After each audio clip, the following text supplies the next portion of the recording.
The widow of a murdered Philadelphia police officer now speaking out. Daniel Faulkner was killed during a traffic stop in 1981 after Mumia Abdal-Jamal attacked him as he tried to arrest his brother. Jamal was given the death penalty, which was eventually overturned thanks to his lawyer.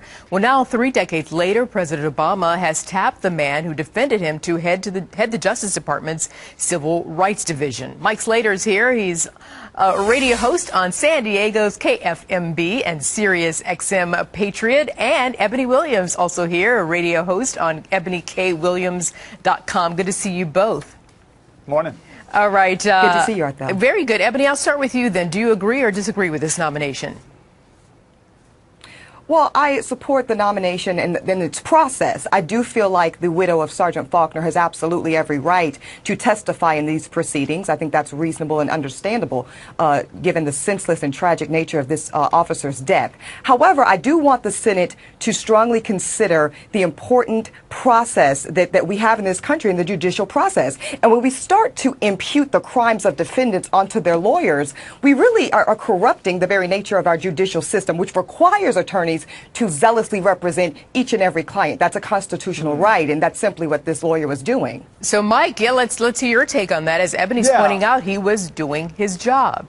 Sure, and we're all grateful for defense attorneys, and if any of us were wrongly convicted of a crime, then we would want the best defense attorney to represent us. But you have to question the judgment of an attorney who would take this case, and in this particular instance, you have to question the president's judgment who would nominate this attorney for this judicial cabinet appointment. We live in a country where you can throw a rock out a window and probably hit a lawyer. Are you telling me, Ebony, that this is the absolute best nominee for this position? There's no one else? The president had to open the wounds of this case again? I can't fathom that. Well, Mike, I can't say it's the best nominee, but what I can say is I disagree with you one place, Mike. We don't cherry pick our clients. See, once we start doing that, we all, I'm talking about every American citizen, are actually in danger of not being able to take advantage of our Sixth Amendment constitutional right to counsel. So we don't want to cherry pick. But what I am saying is that the American Bar Association has come forward and said that this lawyer did his job to his utmost ability and within ethical boundaries. And let us remind ourselves that this lawyer was not defending the innocence of this convict. He was simply arguing the very unconstitutional nature of the way the death penalty was applied. So not the guilt or innocence. That remains not in doubt.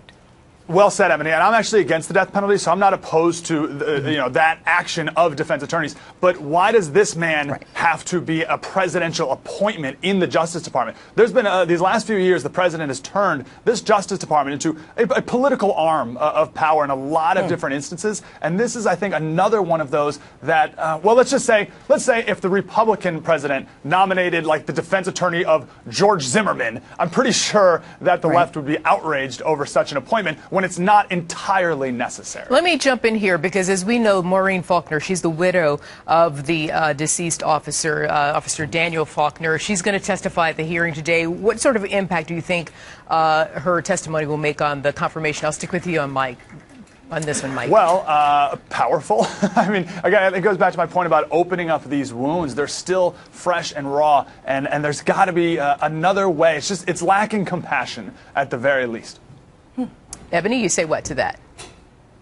I say I agree that she absolutely needs to testify, and I think that her emotions need to be considered. But that's what the process is for. And again, I'm not saying this is the best nominee. Actually, I want to say on record, I would not be opposed to a nominee of someone who did represent George Zimmerman. I think that's what the process is for each senator to hear both sides of the story and make their decision based off who they think will best represent us in the Department of Justice. Is it going to get past the Senate Judiciary Committee, Mike, yes or no?